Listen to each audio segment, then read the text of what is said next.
We've actually had a slight change of plans. I'm going to continue encapsulating the floor on this side of my basement, but we have decided that we're going to pull down this masonite board and insulate behind some of the exterior walls. This is the continuation of the fiber lock installation over the mastic to encapsulate it. I just have this last bit of floor. I've just prepped it, washed it, and I'm going to be doing 2 coats over the entire floor. This is what the masonite paneling looks like. It is a hardboard, and we are going to reinstall it. It is in good condition, and one of the reasons we're going to install it is because when we put up our insulation, we used craft backed, one-sided. One-sided has the facing of craft paper on it, and it's fiber batting insulation.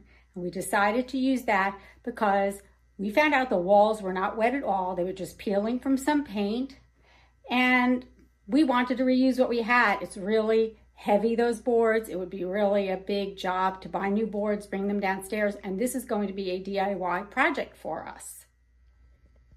What I want to show you is that when we took down the boards, all the furring strips were going horizontal. We thought that was unusual. Well, we looked it up and they say you can run furring strips horizontally. And so we actually had to piece a little part of the fiberglass batting together. And that's because they came in 23-inch between 2 studs or furring strips. And so we just used some jacking tape and I put them together. We stapled everything to the strips here. It may be hard to see, but this is part of our basement has a sump pump.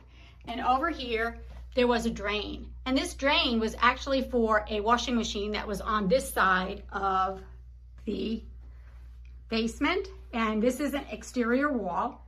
And so these boards all got wet. Not from the wall, but from the floor. The washing machine used to back up because tree roots used to get into this drain and it would all back up. So we had moved our washing machine to the other side of the basement, and so now it's all good. As you can see, I have done this part of my basement. I've finished putting all the masonite board back up. We've insulated behind it. I put the trim up around 3 of my windows. So 1, 2, and 3. Now we do have to do the trim on the top and the bottom. So that's not going to be done until the very, very end. We still have to finish up this area. Now we were debating about whether this wall might become potentially an egress window. We don't know yet. The wall is not in great shape, but what we're going to do is start by we're going to insulate and just cover it up. And when we get to that point, we'll decide whether this wall needs to be done with an egress window or if that wall will be done with an egress window. We were just concerned this side has a lot of piping here, as you can see. So we've worked up to this point so far, and we are getting our plumber in. He is going to take these capped pipes and we want him to cap them up higher. We don't use those. Those have not been used in a number of years. It used to be a sink here, a slop sink. We relocated a outlet, which was way up here. We just decided to relocate it down lower, and we wanted to put it next to the stud, so it's going to be easier for us to cut around the board when we do our finishing. We have this unusual, looks like another water line, which is plugged off, capped off. We need that removed as well. So we've called the plumber in. We're waiting on him to come out. Oh, and this last thing here around all the pipes, since we are going to finish off, we'll put the insulation behind the pipes. This is just weird. We don't even know what this is from. This, we're going to see if the plumber can tell us and get that removed as well. So here we finished the last wall with our insulation. We put up 1/2 inch OSB board because that's to code over the faced insulation. And we left these, let me show you, we left these pipes exposed. We're going to be boxing all this in, so we're not really too concerned about that. Now we have to decide what we want to put over the OSB board. We're thinking of either metal panels, beadboard paneling, and maybe even fabric. So who knows? I'm going to have to go look around at the home store and just look online, maybe get some interesting ideas of how I can make this wall look finished.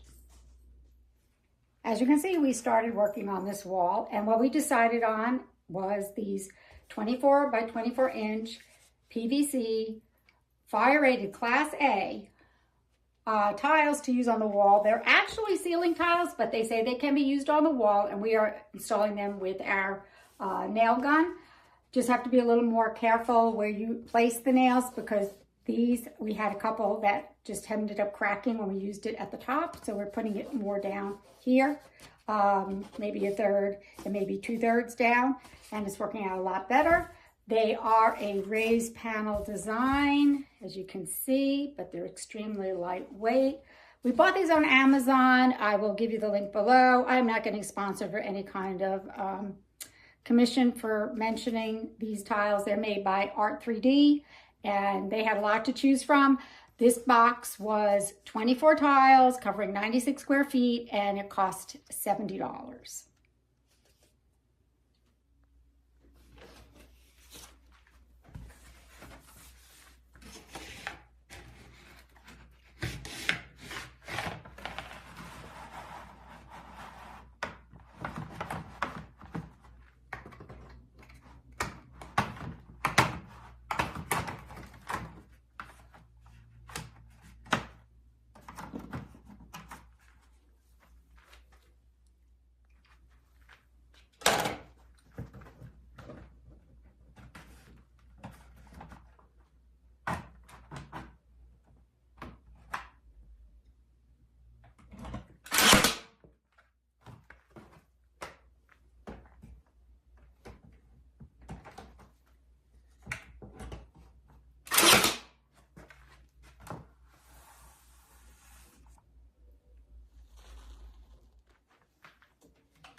I finished the wall, as you can see, and I'm just going to give you a little tip. If you're going to use brad nails, make sure on your setting on whatever nail gun you're using, use it on the lowest setting and take the time then to just set the nails with a nail set. If they go in and hit the plastic, they do crack. We learned that on the first few that we did.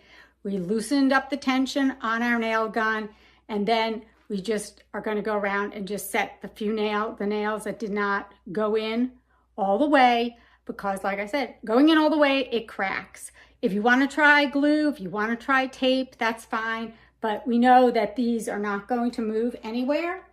And I like the way the wall came out. So on to the next project. As I said, I need to get some trim board, baseboard, and for the crown of the ceilings around the masonite. And I've decided to just go with basic white. I'm not going to try to match up the paneling. It's too confusing. The colors don't match. White will always be in style. It'll always work with whatever anyone decides to do in the future to the walls. So I'm here at Menards to get some polystyrene, because that is water resistant and it is insect resistant. I'm basically going to go with just straight, no decoration to the board at all, just a basic white polystyrene board. I went with the basic white trim for the bottom and around the windows. So for the baseboards and the crown molding, just varying them slightly. These are just a flat board. This one has a small decorative corner here on it, on the edges. And we started to put it up, so it's looking really good. We are a little bit not too savvy at cutting miters, so we just butted them up around the windows. And we decided to run the board all the way across the front. Yes, we do still have to fill in back here, but we think that is overall a better look than making the crown molding super choppy all across the top, because there's a lot of spaces where we have to cut. We thought that would work out better. We managed to get it over here, around here, but of course there's no trim going along the top because of the wires. And we figured out that this white trim really works well in edging out where the mason board matches up to the PVC panels that we put up. We're just going to also continue trimming out around here. So we're going to get started finishing up the room and getting the baseboard in, and I'll show you